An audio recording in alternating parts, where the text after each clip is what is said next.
Hello and welcome back to the Boatyard, where it is time, finally, to chop the back of the boat off. I've had a few people in the comments saying over the last few videos, what about the transom? Why isn't that getting done? Because this is not purely a boat restoration channel. I happen to have a boat, which I am trying to restore and refurbish, but that doesn't mean that every video is going to be about that. It is a cornucopia of topics about things to do with canals, narrowboats, inland waterways, yada yada, hence the variety of boat videos. Every now and again, I come down to the boat and I will do something, and that is what I'm going to do today. Now, this will obviously not be the complete take it off, put new wood in, put the back on, everything, because that's going to take me, I suspect, several days. What I hope to do today is chop the back off and chop the old soggy transom wood out, and then that will be a good day's work done. The first thing I'm going to have to do, of course, is remove the ancillary items like this fender so that it's out of the way, and also remove this rubber rubbing strake which is jammed onto the join where the top half meets the bottom half.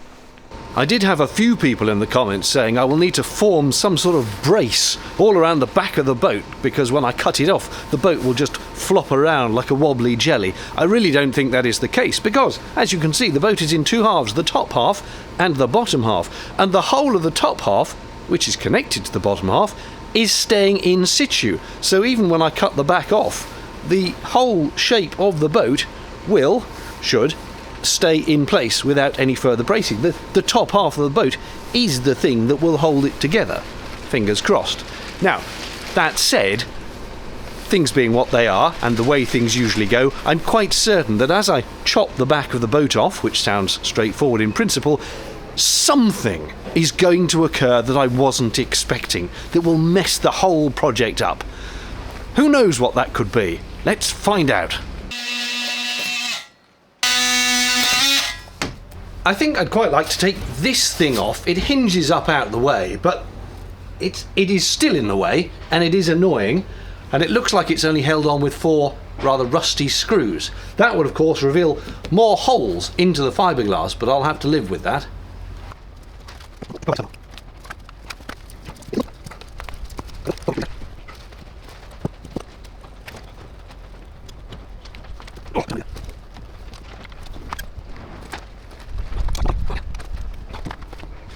I think I'm going to have to slide the multi-tool in under here to cut those screws off because they're not unscrewing.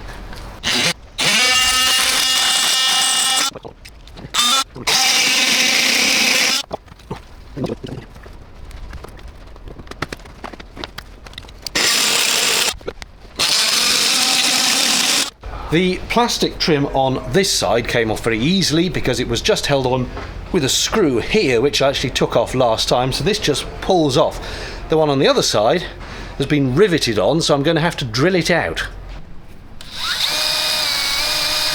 There we go.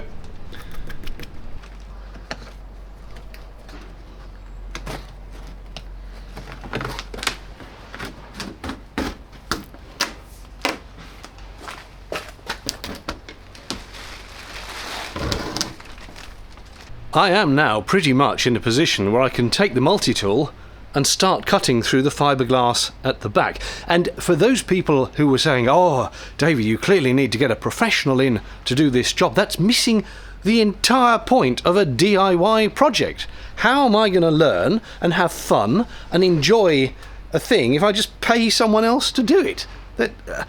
That's baffling. It's a DIY project. I want to do it for the experience of doing it, even if it goes catastrophically wrong. I want to do it, and if it goes catastrophically wrong, I will have learned things. It's a while, I think, since I last mentioned my campervan channel on this channel, but if you are unaware, I did self-build a campervan, and that's all documented over on my Vandemonium channel, where I took a bare panel van, stripped it out, and turned it into a camper, including electrics, gas originally, I've replaced that with a full electric setup now, plumbing, carpentry, poor carpentry, but nonetheless. Anyway, the point is, I did that and I documented it, and that included cutting out sections of the metal of the van in order to put windows on it and things like that, where it could have been a disaster, but I had a go because I wanted to have a go. So the point is, I'm going to do this, even if it's a massive cock-up, because I want the experience of having a go. So I hope that answers that question. One thing that has been slightly perturbing me is the existence of that note saying gas isolation valve below, and this pipe, which clearly looks like it was a gas pipe. But having been inside the boat and looked very carefully along the sides from the gas pipe that you can see that runs to where the cooking facilities used to be, it runs all the way along the side and comes out here, and this is clearly a bit of old semi-flexible gas pipe held on with a Jubilee clip. I think the case was the gas bottle, not a standalone internal tank, but a gas bottle would have been on the back of the boat, possibly held on that brackety thing that I just took off, and it would have gone in through this bit of pipe here. So this is not something to worry about. I was briefly worried about whether there was a gas tank here and that going in with the multi-tool and sparks, bad combination, but no, this is just a pipe, and a gas bottle would have been mounted somehow here on the back, going in through this pipe. So this is not a worry. I'm pretty confident. My original plan with this was to cut the back off, discard the back, chip out all the rotten wood, leaving the internal skin of the fiberglass as it is, because as far as I know that is perfectly fine, put new plywood on, and then re-fiberglass an entirely new back. Then I looked up the price of fiberglass resins. Holy moly! People were saying, oh, you need to epoxy it. Have you looked at the price of epoxy lately? No. Polyester resin, which this boat almost certainly was built of 49 or so years ago, much cheaper, but does have some drawbacks. Epoxy, lovely strong stuff, horribly expensive. So I have gone in the mid-choice, which is a vinyl ester, and for this I must tip my hat and thanks to Captain Joe of Fish Bump TV. If you have not watched the Fish Bump TV channel and you plan to do any fiberglassing, spend an evening or two binge watching Captain Joe's most excellent videos. I know there are lots and lots of people telling you how to do fiberglass on YouTube, but Captain Joe of Fish Bump TV, this is not a sponsorship, but he's just brilliant and he knows what he's talking about, and he explains it in good, thorough detail. They're long videos, but that's because he goes into all the detail. Anyway, he sold me on the idea of vinyl ester, which kind of has the strength of epoxy, but the ease of use, if you like, of the polyester, and he will happily go on to this boat being made of polyester, and you can gel coat over the top of it with no problems, and so on and so forth. Anyway, the point is, they're still all ferociously expensive. So my plan now is to do as some other people have done on their transoms, and cut the back off, take it off as one part, and later, when I've done the new transom wood, stick that original back on, and then you kind of tape over the seams with new fiberglass, and that means the whole thing is a bit cheaper on the resin and the fiberglass. But I mean, there's nothing wrong with this. It's 6mm thick fiberglass. It's good strong stuff, apart from all the holes I've cut in it, but that's fine. I'll patch those up. So if I can, I want to take this off as one piece for reuse. That's the hope. One of the other things I've learned in my innumerable YouTube watching of transom repairs is that ideally you want to leave a little strip of the existing fiberglass down the bottom and along the sides, and then you cut a bevel onto it. I suppose a bevel is the right word, a kind of angle into it from fully thick down to nothing, and that then gives you a surface on which to then wrap new layers of fiberglass, so you are overlapping the new fiberglass with the old. So that said, I still need to get this off in order that I can get the old wood out and put a new chunk of wood in, which means I need as much of this off as possible, or it'll just get in the way of me putting new wood in. So what I'm going to do is cut this down the corner, not least because this whole corner has so many dents and chips in it. It needed to be completely reworked with filler or fiberglass or whatever. I figure instead of doing it with filler, take that as the point where I roll new fiberglass on. So cut it down here, sand it back to give me the bevel, sand a bit of a bevel on the bit I'm taking off. Along the bottom I will leave a couple of inches. They say your gap you leave should be 8 times the depth you're cutting out. So the depth is 6mm, 8 6s, 6/8 48, call it 50mm, 2 inches, so a 2-inch gap along the bottom should be sufficient for me to add in new layers of fiberglass to glue the whole thing back together again. So cut not quite at the bottom, cut right at the top here where the top and bottom halves meet, because in theory they should pull apart, and job's a good one. How hard can it be?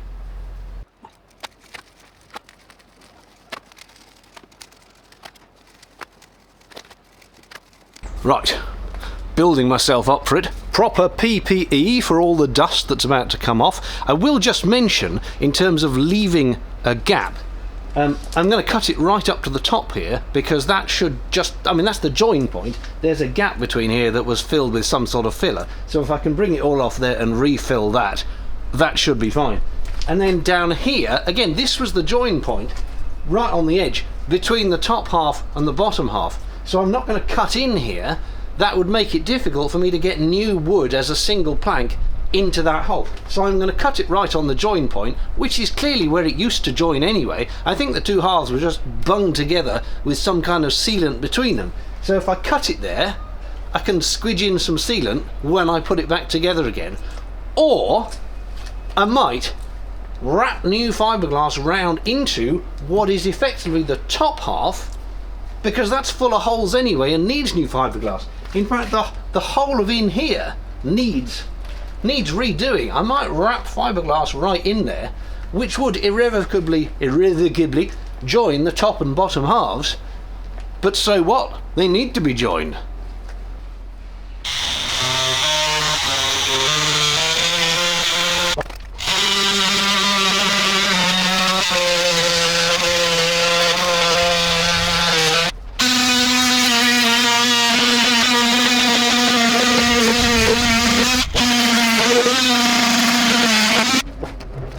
Well, I'm glad of the mask. And you could feel the tool just gently, I mean, it goes through it like butter, but gently clicking, and then suddenly, doof, through to a hollow the other side, the like of which will only be exposed when I take the whole thing off. But that's a proper hole now. There's no turning back.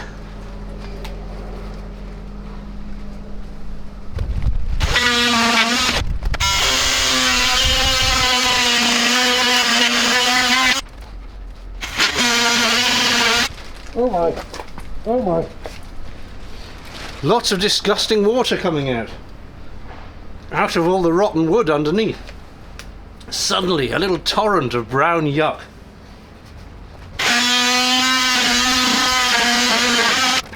The torrent is turning into a river. I don't know if you can see it on camera just here. It must be soaking under there. I think I'm quite pleased to have chosen to do this.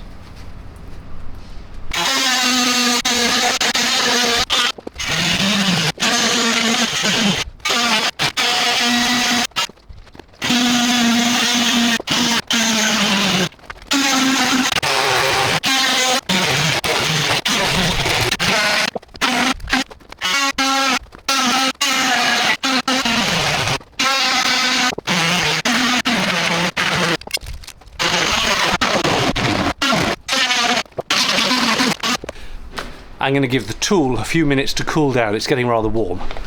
There's only one last bit to cut, apart from making sure this comes apart. Back in a min.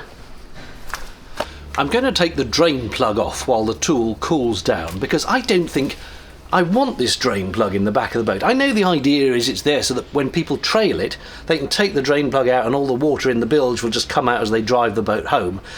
But I don't like having a bunghole in the back of a boat that's underwater, and I've got a bilge pump, so I don't need this, so I'm going to glass over it, so I'm going to remove it. Well, it put up quite a fight, because obviously it was well gunged in to stop leaks, but there is actually a fair bit of water in there. I thought it was dry when I stuck my finger in before. But I say a fair bit, actually. It's a little tiny puddle. Obviously this isn't at the total lowest point of the boat, so there's a tiny little bit where water can accumulate. And it seems we have had lots of water around the boat lately, because there was water inside as well. So the hood's leaking or the back's leaking or something. It's not too terrible. But No wonder everything's so soggy. Well, for reasons unknown, probably me forgetting to press record, that last little bit did not get recorded, but I have cut the final section. So in theory, we've cut all the way round, apart from where the top bit meets the bottom bit, but that in theory was just glued with some sealant anyway. So I'm nearly able to pull the bits apart, hopefully.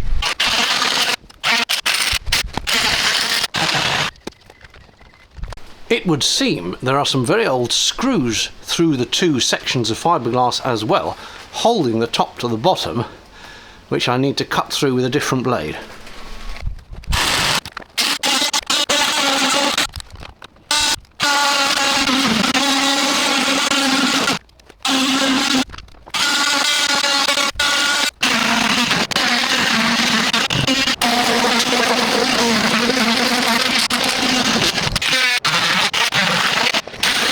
We have a potential hiccup.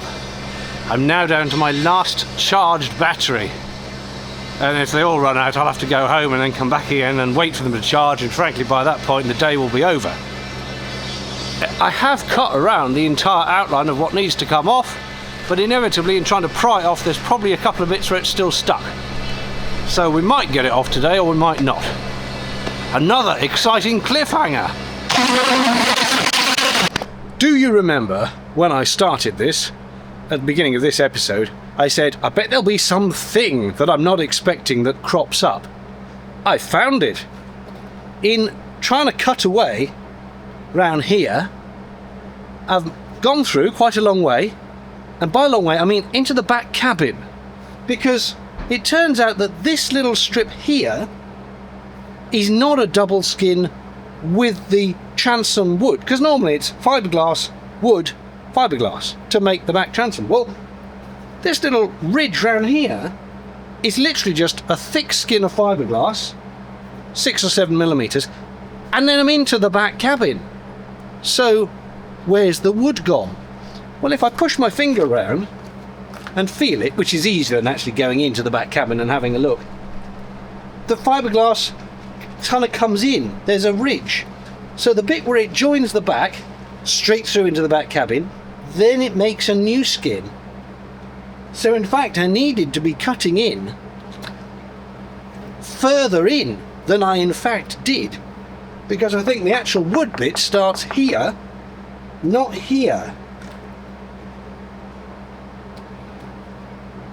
This means that if I try and take this off as it is now, I'm going to be effectively pulling out the inner skin, which I wanted to leave. So, and let's assume it's the same on that side. So in fact what I need to do is, I'm guessing, cut further in here and up here, and we'll find the rest of the transom here, which then leaves me the issue of what do I do about this big gap. Isn't this fun? Now under here it's wood, because that is the transom. Just this back bit that's weird. Ah!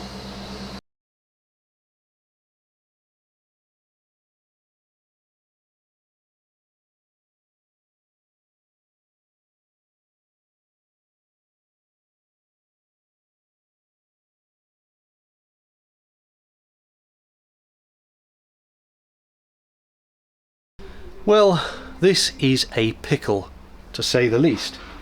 It turns out, if you look at it from the inside, and before I know some people said, oh, you should do it from the inside. It's not feasible to actually cut the transom out from the inside. You can't really get to it. You can only get to bits of it. There's flotation tanks and stuff in the way, and under here is impossible to get to.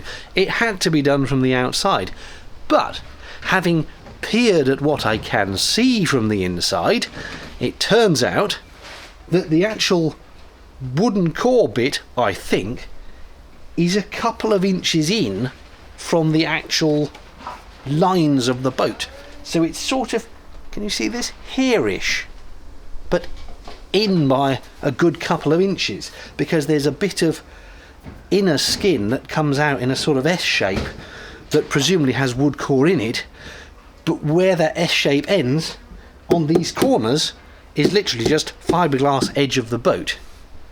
Now you might be thinking, well, that's catastrophic, you've cut through, there's daylight shining through. But no, firstly it's above the waterline, well okay, not the bit at the bottom, but that definitely is transom. The questionable bit, yes there's daylight shining through, but we can fix that. Bit of fiberglass. We can cover that over. That need not be an issue. I bought the fiberglass to do that.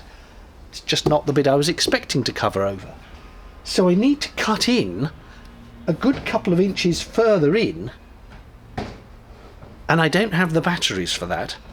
So I'm going to have to come back, and annoyingly the weather forecast for the next few days is shocking. Apart from Saturday, but I'm filming elsewhere on Saturday. The story continues. I think next spring is looking promising. Anyway, I'm going to put a tarp over it and leave it like that.